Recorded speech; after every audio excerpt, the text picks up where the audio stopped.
top. The Andromeda Project. Episode 4, Dreams. Attention! This is a legally mandatory disclaimer. The following program is a PSYOPs presentation, sanctioned by the Computer-Human Interface Program's Global Joint Amalgamated Intelligence Cooperative. All information presented is designed to stimulate desired data point analysis opportunities. Enjoy! Stuck between a relay and a machine. The Conspiracy Theorist Radio Show with your host, Bill Jones, the only man brave enough to tell the truth, too edgy for social media, too honest for podcasts. We bring him live on WPNK, the last and only FM station that matters.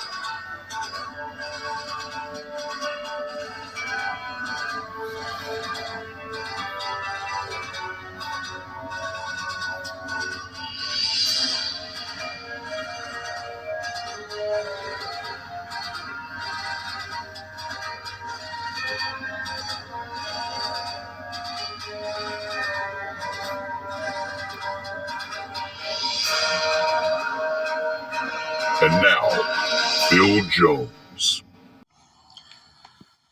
In toxic mud, they have discovered archaic life forms that can adopt and assimilate DNA from various simple life forms. They have aptly named this creature the Borg, as in Star Trek. Scientists are still unable to identify the origins of the long strands of DNA or even confirm that it is truly alive.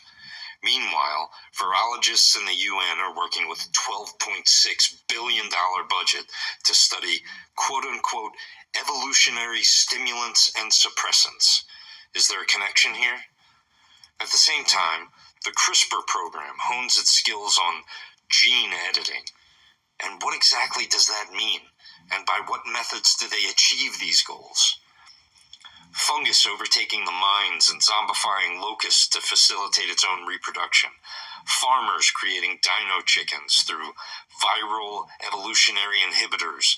Immortal yeast controlling the diets of their human hosts through mind-altering pheromones that produce cravings for sugar, trace elements in our water to alter our hormonal imbalance, postnatal care that alters a baby's genetic future. All this up next, after a word from our sponsors.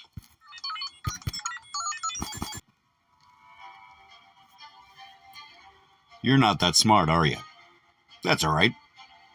Smart Car is here for you. It can drive when you're drunk.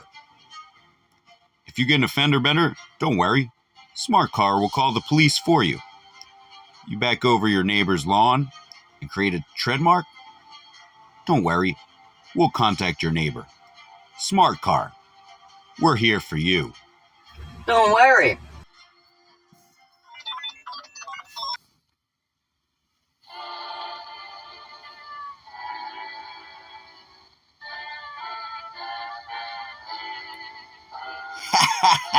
That's some good time music right there. I'll tell you what, Pandering Chicken's got a new deal. 2 full sets of wings for the price of 1. Pandering Chicken. They make it just like Mama used to make it. Pandering Chicken does not make it like Mama used to make it. We are not liable for not making it like Mama used to make it. Pandering Chicken is in compliance with the Ethical Meat Act, and we make all of our products out of stem cells, non-living meat organisms. Vegetarian friendly. But Mommy, if Adam and Eve had only 2 boys, how could they reproduce? That used to be my problem. Before BibleTube. BibleTube answers all those tough questions from kids for the Christian parent. BibleTube is so effective you don't have to talk to your kids about religion at all. Problem solved. CHIP members receive a free membership in the Digital Jesus program. Reach 777 points and unlock our Priestly Secrets bonus. BibleTube! Digitized faith.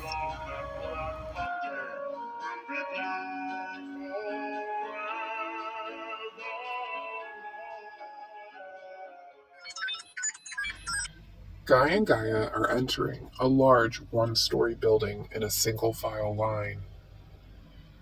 The building looks like a school or municipal building, perhaps a government facility. Beige brick, tinted windows, and high security. There were two large men standing in front of the doorway at the entrance. The line splits into two single-file lines going into a set of double doors. She's lost track of Guy. Gaia had her head down like everyone else upon approaching the doorway. She, like the others, was in an entranced state, staring mostly at the ground, but eventually regained some of her awareness and started using her peripheral vision to look at her surroundings. She looked up at one of the doormen upon entry. The eye contact she gave troubled the doorman.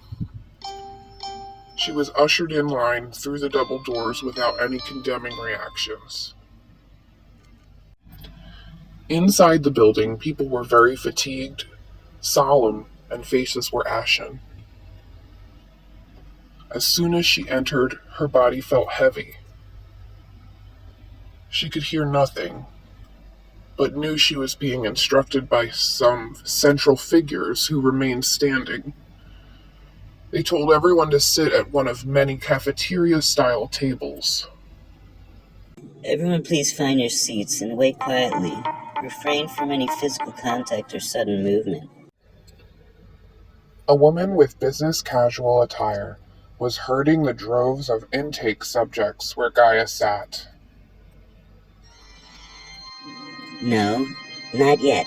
Please refrain from meet and greet, okay? Just let everyone get in and sit down. Thank you. Her energy sapped and senses dulled. Gaia had to hold her head up off the table with her elbows and hands. Countless others filtered in. The woman in suit pants began to speak again. She looked cold, severe, rigid. Some of you may not know what we're doing here. Some of you are here for the first time. What we're doing is a long-term, step-by-step process. Eventually, Gaia's eyes closed. Her head sunk, and her forehead hit the table. Hey, did I forget something? There's always something. Whatever it is, I don't think I can start looking for it now. I gotta find my way out of here. The sounds of an echoing assembly faded into silence down a long hallway.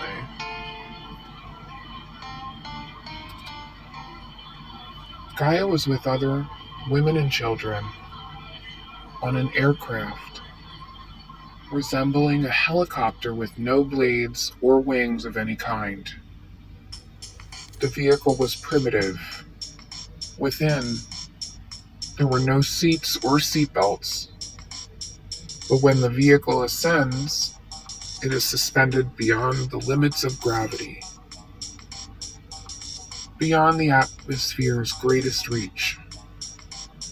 The vehicle experiences zero gravity. The passengers floated up and were suspended for about 5 minutes in zero gravity. A screen in the aircraft began talking to them. We have ascended to stasis level 2. You will now conclude your journey with as little damage as possible. Our passengers are very important to our program.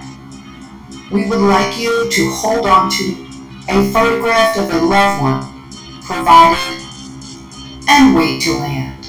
The picture Gaia was handed had a figure of someone who she didn't recognize, and the face was contorted and fuzzy. There was turbulence, and Gaia whited out of consciousness. They landed in a football field at another large compound. Two men approached, one middle-aged, man in a plain black shirt and pants came to greet them as they disembarked. The other one was younger and stayed back from the aircraft, reading a manual. Remember to look ahead at all times. Everyone's here for a reason. Keep walking toward my assistant, and we'll guide you to your access point. There was a house Gaia was considering moving into. It was a duplex, Someone else lives here. said Gaia. The right half of it, she couldn't touch, but she could see there were many rooms within. More rooms seemed to appear as she explored. The left half had many rooms as well. This is where she was physically present, but as she tried to leave, there were the two doormen again. They looked almost identical in stature and dress. They avoided eye contact, but, much taller than Gaia, looked down and moved in her way when she tried to leave. She tried to give one of them a hug, seeing if a sense of humor would throw them off, if she could find a way past them. She did not recognize the men as enemies, but they certainly did not seem to be friendly. There was smug laughter. The two of them did not allow passage. Now, class, keep in mind, the left brain handles reading, writing, and calculations. Some call it the logical side of the brain.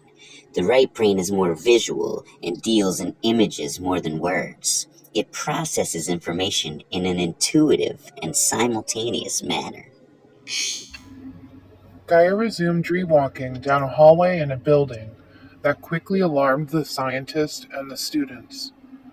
The room was identical to the lecture hall they were studying in, but the walls and boundaries were indistinct. She saw the students filing into the lecture hall. She watched them as they sat through the lecture, discussing the dream study. Time could speed up and slow down as she watched them getting ready to watch her. I wonder if anyone can hear me. Hello? The students experienced a strange deja vu feeling that was not part of the protocol. The scientist emitted this command. Do not react. Feign ignorance. The dreamer is becoming lucid. I'm adjusting our channels. Suddenly, Gaia's awareness became acute. She realized her voyeurs were not limited to the students in this small lecture hall, but they were all being hacked by a third party. Gaia turned around to see a new person at a desk in the classroom waiting to speak to her. Hello. This was the first person who spoke to her directly or even seemed to acknowledge her presence. She was a female, long dark hair, light skin, slight accent, speaking in English. Sympathy will keep you awake. What are your feelings about Israel and the Holy Land? Gaia heard several responses emanating throughout her consciousness non-verbally. Some were sarcastic, some were questioning, some were dismissive. They all overlapped in layers of whispers and words. I'm as bored as you sound asking Something me. else. Something European. Who are you and what are you doing? Gaia knew that something was happening to her in her sleep and she was trying to break away. That final dream was largely disturbing to the subject, causing increased heart rate and sleep paralysis. We've only had to disengage from a jump on 2 other occasions in over 6 months. This is irregular, but it's not a detriment to our studies, really. Little was visible or audible to the class. Just a photograph of a man's portrait remained. The screen went black. Gaia couldn't move or get up. As she tried to open her eyes or call out, she perceived the man in the portrait as some type of author, an authority, in a text or a subject that she was not quite familiar with. and behind him was a grid of particular character from an alphabet that she was not familiar with. It looked almost like a Y and a lowercase letter R combined. This grid of repeated letters was projected across her entire field of vision before she woke. Guy! Gaia called out in shock, barely able to utter muffled words, but not able to move or fully open her eyes. No one was there with her. She had little sense of where she was, time, day, or where her partner was. She grew frightened. Guy, hello? Guy, hello? Her eyes and arms could be felt physically, but she was having trouble opening them to see, or lifting her arms to rise from the couch. Finally, she heard the car pulling up in the rain. In her mind's eye, there was a fuzzy gray doorway, and Guy walking up to it with a guitar case. Hey, I'm back. He looks over at Gaia, and her eyes are twitching and rolled back. She's gray and white in complexion and struggling to open her mouth. What's going on? Gaia! The radio program was still streaming on Guy's phone when he came in. Nature is also trying to speak to us, but the IT virus is weakening us and wreaking havoc on our souls. Through various signs, nature reveals itself as immanent, and the patterns that relate to one another through the universe give a synchronistic, serendipitous rhythm and harmony to life on Earth. Everyone has an inner light to shine, and the small, still voice within is not to be confused with the madness and feedback being directed at everyone. Television, radio, internet, social media, commercials, ads, and psyops all confuse and interrupt proper communications. I gotta call him, man. He's the only person who might understand.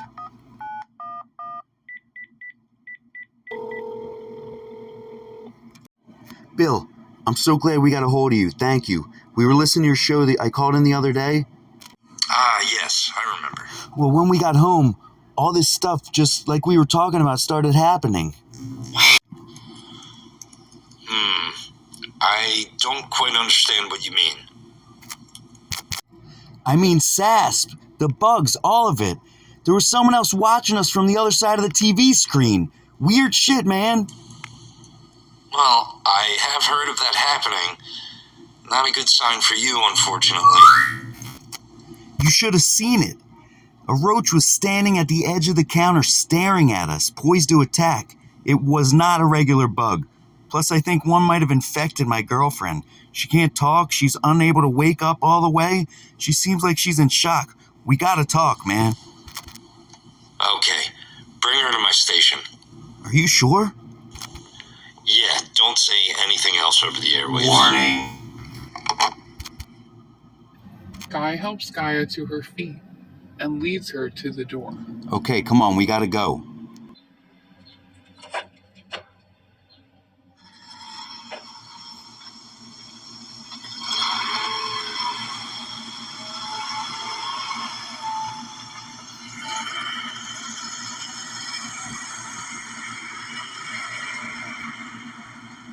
Alright, come on, we're almost here. This is where he said it was.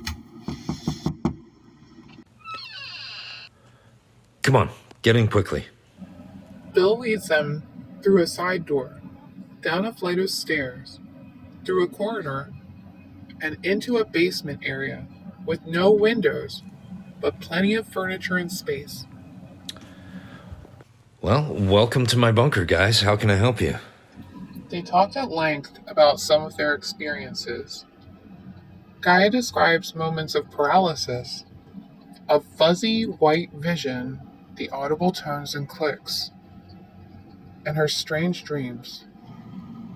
It was dream after dream, and I was being monitored and followed by several groups of people. I became lucid, but this made things worse because the people in my dreams started to get upset and unsettling. When I tried to get up, I couldn't talk, couldn't open my eyes. I couldn't even move. Now I feel kind of strange, like I'm sapped of my energy and slipping in and out of sleep. Yeah, there was dragonflies following us in the park, the roaches, and ever since these bugs have been following us around, she's been having trouble sleeping, all this weird stuff. I do recognize some of these phenomenon. Can you describe any of the dreams? Speaking of bugs, in one dream I was a bug in my bed as I slept. The walls around me pounded in different areas in the dark. It felt like I was an insect and the other insects were angry and felt threatened. I had to lay there quiet and still. I couldn't move, couldn't breathe. All right, I'm going to have to check your ears. Please be still. Gaia was startled, but willing to allow Bill to investigate.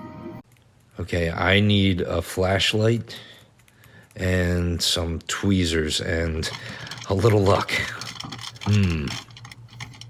Okay. Okay. Here we go. Oh, man. What? Try not to talk, just be very still and relax. In her right ear, Bill inserts some very long, thin tweezers. He delicately digs around and within 30 seconds pulls out the roach from Guy's apartment. Oh, God. Oh. Yeah, well, you should experience less of the symptoms now, but may still feel a little strange the next few days. Hopefully this will be your cure, but no promises. For me, this is proof that the tech virus has infected living creatures through actual living parasitic surveillance. The bug and your symptoms are proof. The bug and your symptoms are proof. They leave together under a dark, starlit night. I think you should stay with me for a while, till we figure out what the hell's going on. Okay. Tune in next time when Friday comes around and Guy prepares to perform with his band in a concert. Tap, the Andromeda Project.